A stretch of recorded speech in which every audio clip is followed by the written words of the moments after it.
The $80 million lottery prize was barely in my hands when my pregnant housekeeper, Clara, took her own life by jumping off a bridge, and I was branded a murderer, despised by everyone. That was how my last life ended. When I came to, I was standing right back on the day I won the lottery. Looking at Clara and her gentle smile, I clenched my fists. This time, I wouldn't be anyone's puppet. I would uncover the entire conspiracy behind her supposed suicide. Miss Bennett, your breakfast is ready. You should eat it while it's hot. Clara Brooks walked into the dining room carrying a tray, her pretty face wearing its usual gentle smile, her voice as soft as a feather. She had just turned 20, with the simple, honest look of a country girl in her eyes. A little over a year ago, she had tearfully begged me and my husband, Dustin Carter, for a job, saying that if she couldn't find work, her father would marry her off to a mentally challenged man in their village. Dustin and I took pity on her and hired her. For over a year, she'd been a diligent worker and had never made a single mistake. But looking at her now, I couldn't help but tense up. In my past life, this was the seemingly harmless girl who, 3 days after I won the lottery, had ended her life, leaving behind a note and a video. In them, she accused me of verbally abusing her for months, treating her cruelly, and even framing her for trying to seduce Dustin. In the video, my voice was shrill and piercing as I ordered her to scrub the floor on her knees and denied her food. And Dustin, the husband I had placed all my hopes in, testified in public that I had a violent temper. He even lifted his shirt to reveal a body covered in bruises, sealing my fate and pushing me into the abyss. In the end, the entire $80 million prize was awarded to Clara's sister Lila. I was thrown in prison, left to languish in endless despair.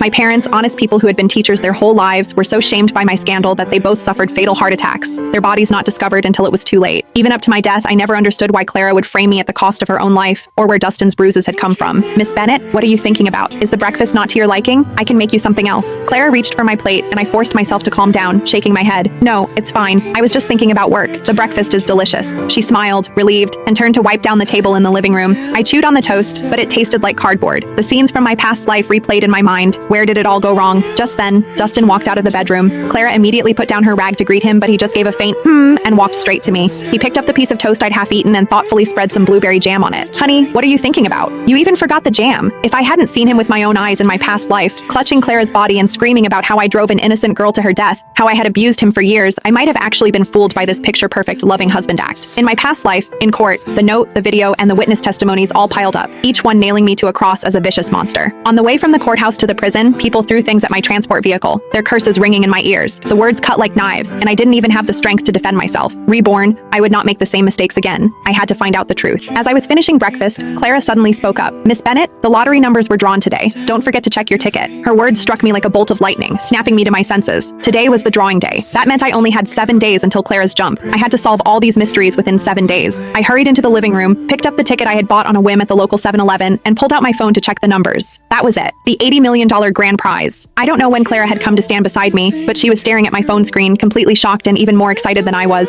80 million? Mrs. Carter, you won 80 million. She jumped up and down in the living room, and that burst of joy sparked a flicker of doubt in my mind. She had been this excited when I won in my last life